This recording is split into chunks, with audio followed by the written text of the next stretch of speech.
যদি সংবিধানই আমাদের রক্ষা করতে পারত, তাহলে সংবিধান আমাদেরকে বলে দিত যে আমাদের সেদিন বালু ট্রাক সরানোর ক্ষেত্রে সংবিধানের পৃষ্ঠা আমাদেরকে খুঁজতে হতো। সংবিধান যদি আমাদেরকে রক্ষা করতে পারত, তাহলে ৭২-এর সংবিধানের আলোকে আজকে আমাদের এখানে থাকার কথা না। আমি শফিকুল ইসলাম মাসুদ, আমার এখন জেলখানায় থাকার কথা। সংবিধান যদি মানতে হতো, তাহলে আমাদের মাননীয় প্রধানমন্ত্রী বাংলাদেশে থাকার কথা না, ওনার দেশের বাইরে থাকার কথা। সংবিধান মানতে হলে বর্তমান স্বরাষ্ট্রমন্ত্রীর এখন দেশের বাইরে থাকার কথা ছিল। সংবিধান মানতে হলে যে বাচ্চাদেরকে আজকে এখানে শিক্ষা দেওয়া হচ্ছে, দীক্ষা দেওয়া হচ্ছে, কিংবা তাদেরকে কোনো কোনো ক্ষেত্রে জাসদের সাথে তুলনা করা হচ্ছে, সেই বাচ্চাদের নিয়েই আমরা এই সরকার দলের লোকদেরকে, সরকার দলের সম্মানিত নেতৃবৃন্দকে আমরা চোখের পানিও ফেলতে দেখেছি।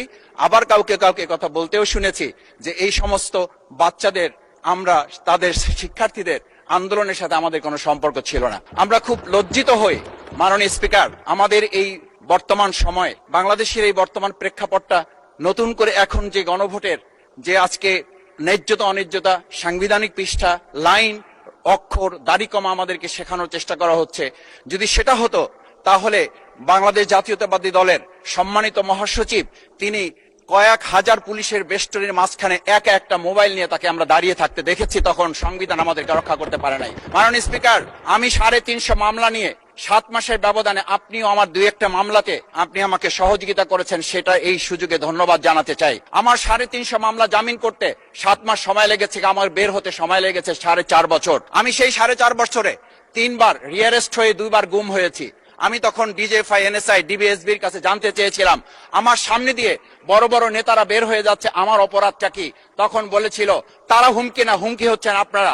আমাদেরকে যখন শেখ হাসিনার শেষ সরকার নিষিদ্ধ করেছিল, এই জামাত শিবিরে হচ্ছে সবচেয়ে বড় সমস্যা, তাদেরকে নিষিদ্ধ করলে এই আন্দোলন থেমে যাবে। আজ একটা কথা পরিষ্কার বলতে চাই, এই গণবিপ্লব নিয়ে আমাদের মাথা ব্যথার মূল কারণ হচ্ছে এখানেই শেখ হাসিনা আমাদেরকে যথার্থ টার্গেটটা করেছিল। সেই টার্গেটের মূল লক্ষ্য ছিলাম আমরা। আমাদেরকে বলা হয়েছিল একটা গুলি করলে একটা সরে বাকিগুলো লড়ে না, সেই লড়ে না লোকগুলো ছিলাম আমরা মাননীয় স্পিকার, যার কারণে আমাদেরকে তারা ভয় পায়। আমরা এখন বর্তমান সময় ভিডিও দেখতে পাই, যেই শেখ হাসিনা বাইরে থেকে বলেছিল আমরা এই দলকে ভোট দিতে বললাম, আর সেই দল আমাদের সাথে আবার বিশ্বাসঘাতকতা করেছে। আমরা সেই শেখ হাসিনার বক্তব্য শোনার পর আমরা কাউকে আজকে এখানে বলতে শুনে নাই শেখ হাসিনার ওই বক্তব্য সঠিক নয়। এই মানুষ প্রতারিত হয়েছে, বেইমানি করা হয়েছে। আবার যদি গণভোট, জুলাই সনদ নিয়ে এই জাতির সাথে প্রতারণা করা হয়, তাহলে মূল্য দিতে হবে শুধু নয়, আবার আমাদেরকে 17 বছরের সেই জেল জুলুম, নিপীড়ন, গুম খুনের জায়গায় আমাদেরকে ফিরে যেতে হবে। আমি মনে করি পরিষ্কার বক্তব্য, গণভোটের প্রতি সমর্থন না জানিয়ে জুলাই সনদকে যদি আজকে ইগনোর করা হয়, তাহলে আমাদেরকে কিন্তু আবার সেই গুম খুনের আয়নাঘরের দিকে আমাদেরকে ধাবিত করা হবে। আমি মনে করি গণভোটের বিরোধিতা করার অর্থ হচ্ছে আমরা আয়নাঘরকে সমর্থন করতে চাই।